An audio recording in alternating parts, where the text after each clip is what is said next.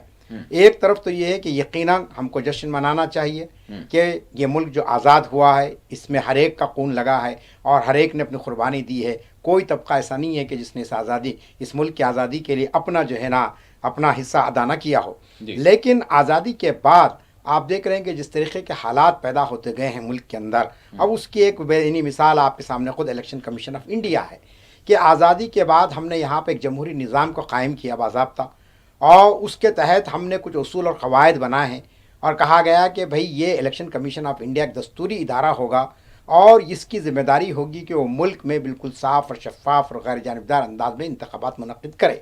چنانچہ 1951 سے لے کر آپ دیکھ رہے ہیں کہ 2024 تک الیکشن کمیشن کی جانب سے کئی مرتبہ لوک سبھا کے انتخابات منعقد ہو چکے ہیں اور کئی مرتبہ ریاستی اسمبلیوں کے انتخابات منعقد ہوئے ہیں. لیکن گزشتہ چند برسوں سے آپ دیکھیں کہ الیکشن کمیشن جو ایک دستوری ادارہ ہے وہ کیوں شک کے دائرے میں آ گیا ہے، کیوں اس پر سوالات کھڑے کیے جا رہے ہیں، اس پر بڑی سنجیدگی سے ہم کو غور کرنا چاہیے. آج ہی جو ہے نا چیف الیکشن کمیشن گانیش کمار صاحب نے جو پریس کانفرنس کی ہے، اور جیسا کہ کانگریس کے ترجمان نے کہا کہ جو سوالات اٹھائے گئے ہیں ان سوالات کا جواب دینے کے بعد بجائے انہوں نے ایک دوسرے انداز جو ہے نا اختیار کیا ہے. سب سے پہلی بات تو انہوں نے یہ کہی کہ صاحب الیکشن کمیشن پر سوال اٹھانا آئین کی توہین ہے، دستور کی توہین ہے. تو آپ بتائیں کیسے دستور کی توہین ہوگی اگر الیکشن کمیشن خود غیر جانبداری کے بجائے جانبدار ہو جائے؟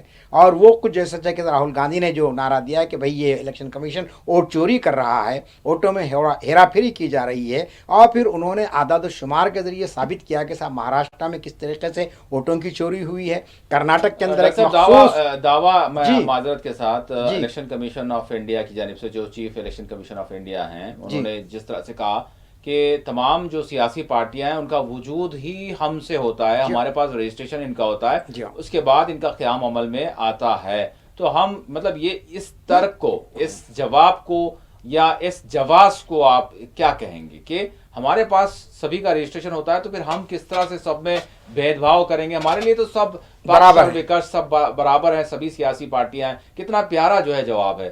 تو اس حوالے سے کچھ روشنی ڈالیں آپ. چیف الیکشن کمشنر صاحب کے اس بیان سے کوئی یعنی اختلاف نہیں کیا سکتا ہے کہ انہوں نے یہ بات کہی ہے کہ ہمارے نزدیک جو ہے نا حکمران جماعت اور اپوزیشن پارٹی دونوں برابر ہیں، کیونکہ الیکشن کمیشن تو کسی ایک کا طرفدار نہیں ہوتا ہے. لیکن یہ باتیں دستوری طور پر یا کاغذی طور پر مانی جا رہی ہے، ورنہ حقیقت تو یہ ہے کہ اس وقت الیکشن کمیشن جو ہے نا برسر اقتدار پارٹی کا جیسے ترجمان بن کر آ گیا ہے، اور وہ اس طریقے سے جو ہے نا مختلف قسم کی اس سے جو غلطیاں ہو رہی ہیں. الیکشن کمیشن آف انڈیا جو ہے ان کا یہ ترک، ان کا جواز، یہ کوئی مضبوط جواب بن رہا ہے؟ میں آپ سے جاننا چاہوں گا بالکل دیکھیے کیا یہ جواب بن رہا ہے؟ مطلب یہ تو کتابی بات ہو گئی. یہ میں نے وہی کہا نا آپ سے کہ یہ صرف دستور میں لکھی ہوئی بات ہو گئی ہے، یا پھر آپ یہ کہہ سکتے ہیں کہ صاحب انہوں نے بس ایک بات کہہ دی ہے، لیکن عملاً جو صورتحال ہو رہی ہے اگر وہ واقعی اپوزیشن پارٹیوں کو اور برسردار پارٹی کو یا پھر کسی بھی سیاسی پارٹی کو برابر سمجھتے ہیں تو اس قسم کے جو ایسے واقعات ہوتے ہی نہیں تھے، اور بہت ہی مناسب انداز میں اس کو ایسے الیکشن کی ساری کارروائی کی جاتی ہے. دیکھیے اب اپوزیشن پارٹی نہیں بلکہ ملک کا ہر شہری یہ سوال کر رہا ہے کہ صاحب بہار کے اندر جہاں نومبر میں الیکشن ہونے والے ہیں، آپ نے جو ہے نا 24 جون کو اعلان کیا کہ وہاں پر جو صحیح سیار ہوگا،